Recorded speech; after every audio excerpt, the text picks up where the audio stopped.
Hey, how about a project video? I've got this wonderful KIZER. Look at this thing, man. This is a KIZER Nomad, and the blade is in wonderful condition. It's got a satin S35BN blade on it. There's not a scratch on it. Gorgeous, but the scales have some marks on the flats. It's got some here. I'll do my best to try to show it because we're going to hand finish these scales in this video. And if you look back here, there's quite a bit. And there's none here. It's got this wonderful jimping around the perimeter of this knife. And all of that is in very nice condition. The pocket clip is brand new. There's nothing going on there. But somehow it's got like little snail trails all over that satin hand finish. So we're going to take this apart and we're going to hand finish both scales. And it shouldn't take us too long to do it. And see if we can't kind of get this thing looking back maybe the way it should have, right? From the factory. So let's get into it. Let's do it. Do it. I'd much rather that this was not on the show side. That this was. My guess is that there's no choice here. The way that it's designed, my guess is it captures this scale here. And so you can only go through. We'll see when we get it apart, but I think that's the case. I am going to pull these from this side as well.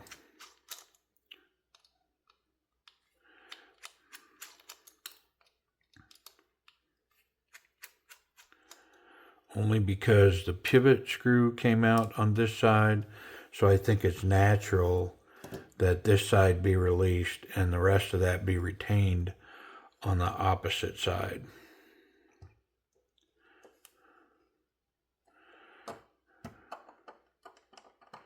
Yep.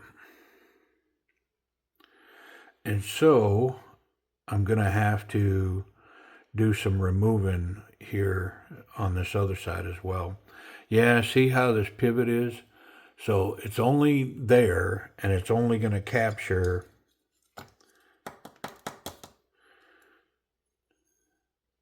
this scale right here. Yeah, see it's got the flat D. Yeah, so kind of sticking me. Not going to have a choice to move that around. But that's okay. In the end, I definitely want to take these screws out because they kind of protrude a little bit and I don't want to scuff one up. It's a little thing, but they look like they're in good new condition. They're not all scratched up. And so I'm going to get them out of my way.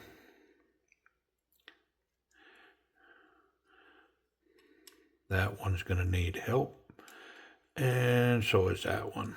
Not surprising because there's Loctite on these. So I'm guessing there'll be Loctite on these. So I'm going to need some help. How's this pocket clip? I mean, I may put a little tension on that when I put it back together. Yeah, I feel some Loctite here on this pocket clip screw as well. Yeah, it's got it. I can see it.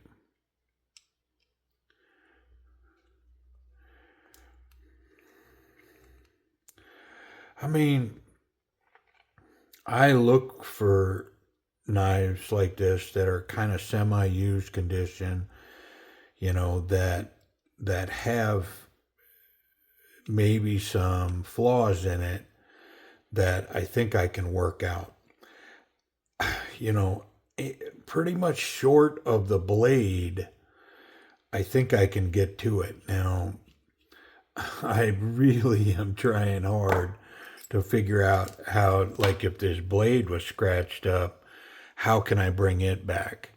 Well, I don't quite have that figured out yet, but man, it's something I'm definitely working on.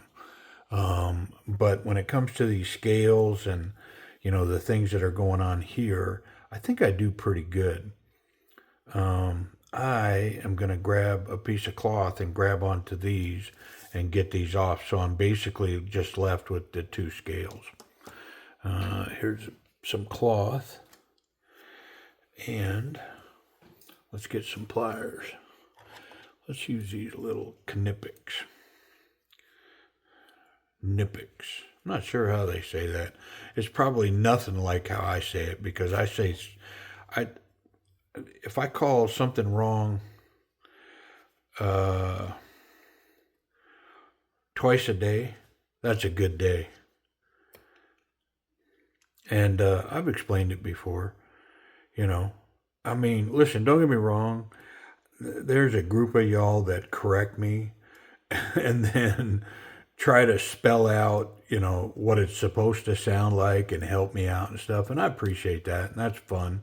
But the reason I mispronounce stuff, and blade shapes, and I'm really confession booth here.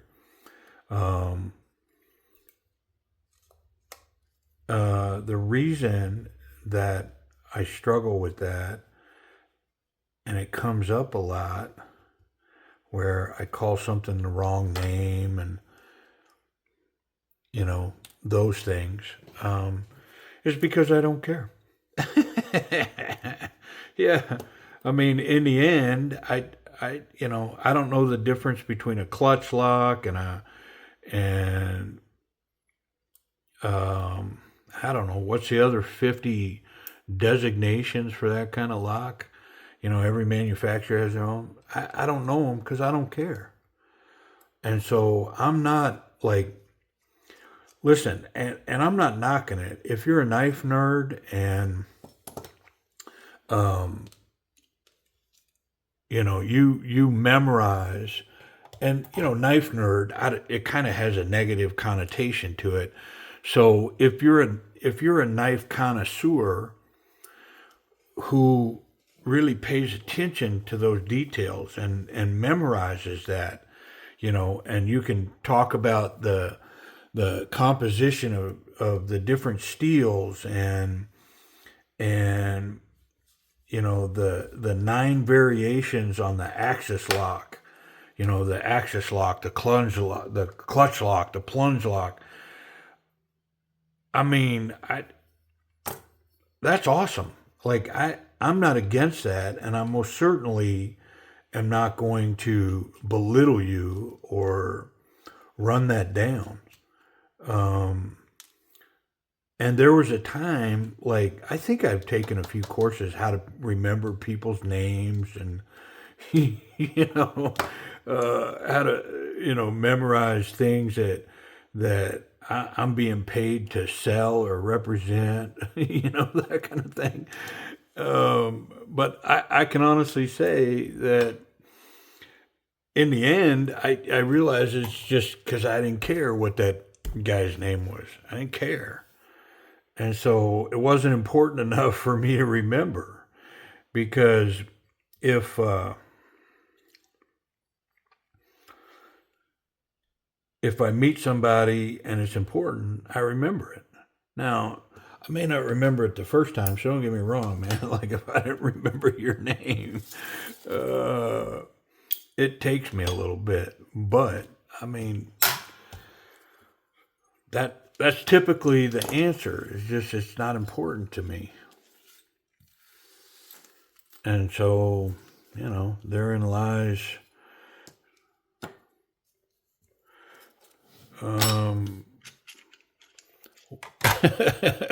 one of my, is that a character defect, man? Like, I should make it important to me? I don't know. I don't think so.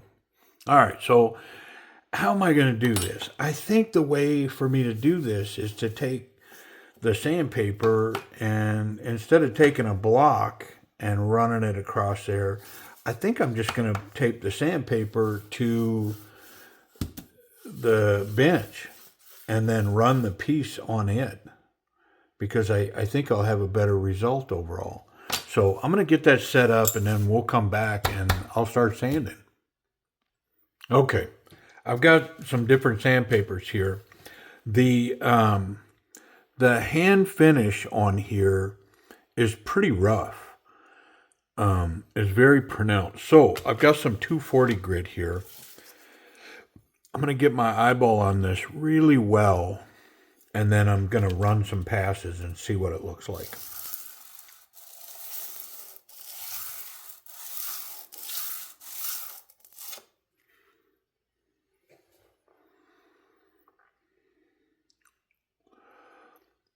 And so you saw that. I took 4 passes, and every bit of the snail trails is gone, and there's a new finish.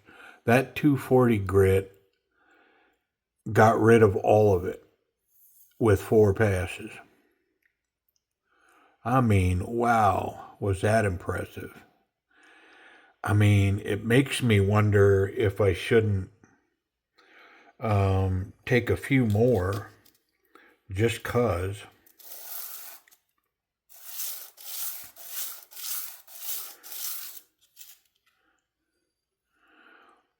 I mean, it looks wonderful. It really does.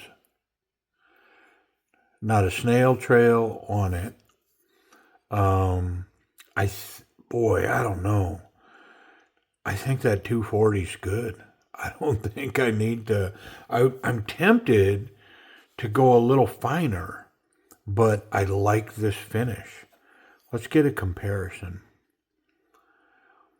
I mean, I think that's it. I think that 240 is the right grit. Let's do this one, and then we'll compare. We'll take a good look at it.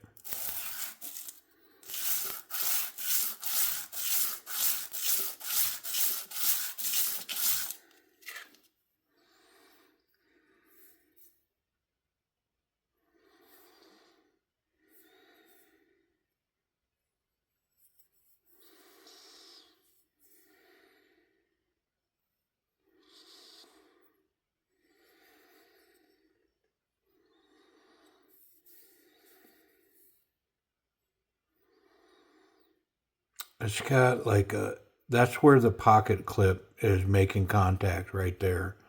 I'm sure of it. I can see a little mark right there.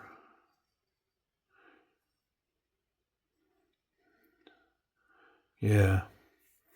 I mean, there's a little mark right there too. So I'm going to take a few more passes on this side.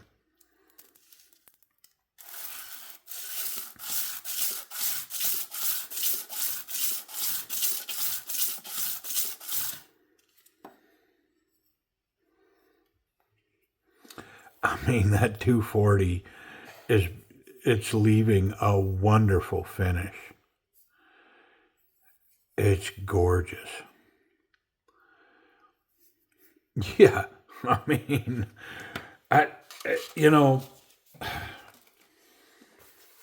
I think I'm old enough today to realize that you got to know when to say when, and like you're always tempted to do more, but that doesn't mean you should. So bear with me one second.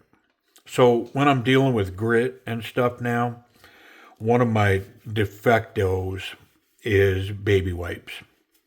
Yep. They have a mild soap in them and they're wet, so they grab any abrasives that are left behind. And leaves me with a clean piece. Typically, they'll clean anything. Like they'll take off glue, all of it. And of course, I buy them in bulk. And so, I mean, each little wipe costs me, I don't know, a couple of 3 or 7 cents or something. It's not much. I also want to wipe this off. Yep. Woo. That was dirty. All right. Well, I'm going to let this dry. Actually, I'm going to wipe it with a towel because I don't want it to sit there wet like that. That is way too much moisture on this.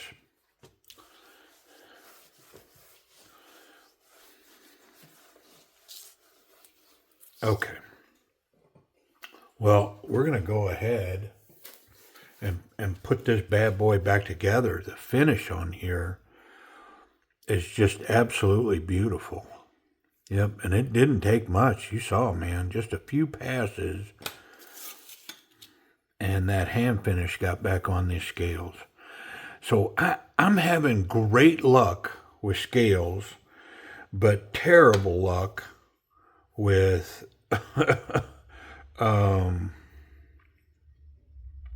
blades. I don't have the blades figured out. But it is what it is. Ooh, that feels sticky and icky.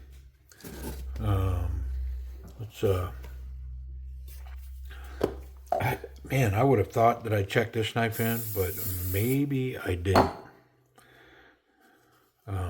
It may just be that I didn't take this metal insert off. But I'm going to go ahead and just run all these little pieces and parts real quick. Got a little bit of ethanol on that towel.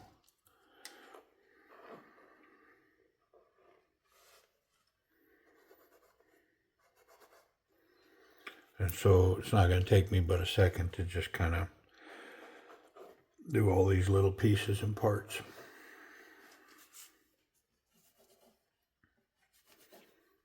Okay.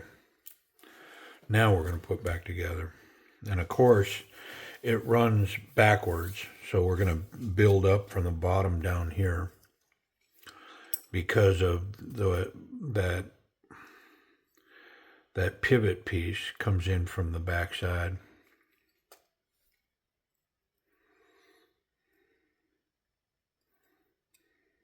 Like so.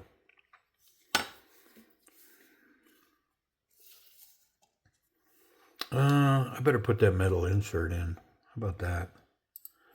Let's get that in there. Yep.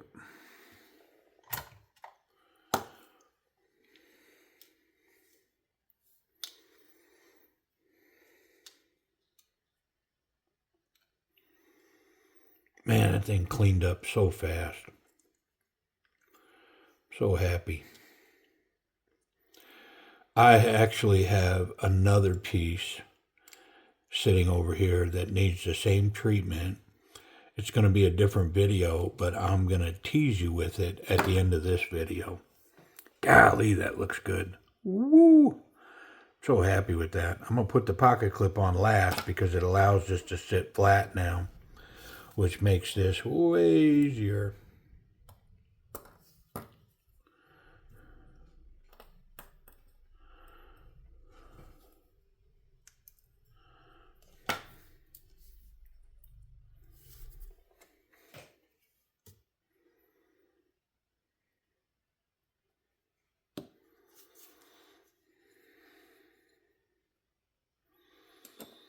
Let me wipe that off.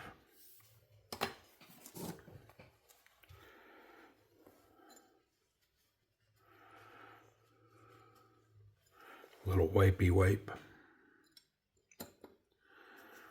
And I need a drop on that detent ball.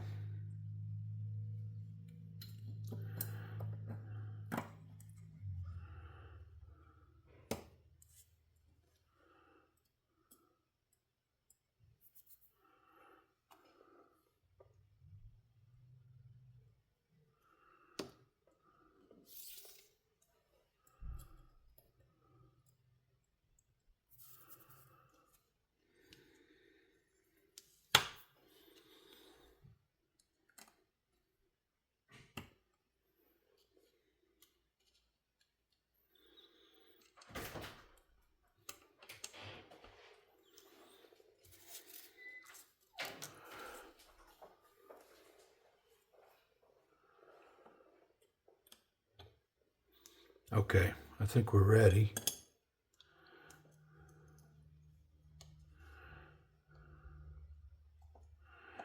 See, we can't get everything to line up here.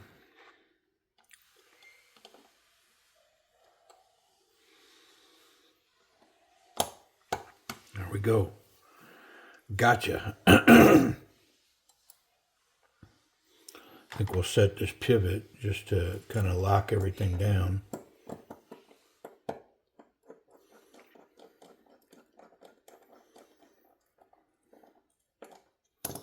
And I want to check this detent, see where we're at. I thought I had figured that correctly. I mean, it feels a little light. I'm going to run with it. Let's put a couple of these back screws in and balance that tension real quick.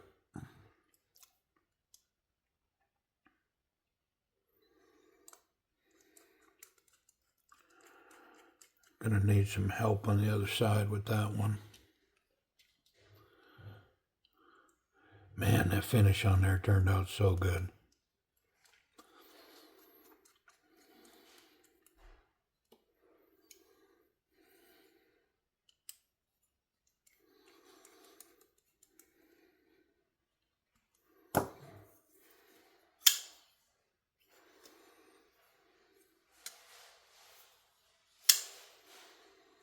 I like it. I like it a lot. Oh, it just transformed it because all those snail trails were super visible. And it's amazing how little work it took. And that 240 just left such a good finish on it that matches the knife. I could have definitely went with a finer grit. But yeah, man, it looks good. All right, I'm gonna button up these last screws. Where are we at for time? I'm gonna pause, get the rest of these screws in, and we'll come back. Okay, there we are. Got the pocket clip on. I like the black clip. It was an interesting choice when they designed this piece. I think when I first saw it, I thought that it wasn't the original clip, but it is. Yeah, I mean, let's see if I can't represent this now. Look at this beautiful finish on here. And it took so little effort to get that. Like, you watched it in real time. I did not stop that and start that. I stopped and when I finished putting these screws in, but that finish, you saw it real time. Yeah, this thing, oh my goodness, drop shut. Make sure I'm tight. Yeah. What an awesome piece. Yeah, so a little, what's that? A little rehab, the KIZER Nomad, Dirk Pinkerton design, which I am a huge Dirk Pinkerton fan. I'm actually kind of in the works trying to do some business with Dirk, and of course that would be something I could announce later, because right now it's not happening, but I'm trying to get it done. And yeah, very cool. Love this piece, and it's cool. I'm sure I did a full video on it when I got it, but yeah, this thing satisfies in so many different ways. Very, very cool. Hey, I appreciate you watching me. Listen, taking on these scales is pretty simple stuff. If you're looking for that sandpaper, that whole kit is available. I bought it on Amazon. It all comes together. There's a link in the description down below. Go through those products and you'll find the one for the assorted sandpapers. I think it's everything from like an 80 grit, I believe an 80 grit up to, I think, a 3000 grit. And so, man, I mean, doing finish on scales like this, obviously pretty simple. I just needed the 240 grit. Yeah, very cool. Hey, I appreciate y'all hanging out and watching. Let me know if you got any questions down below.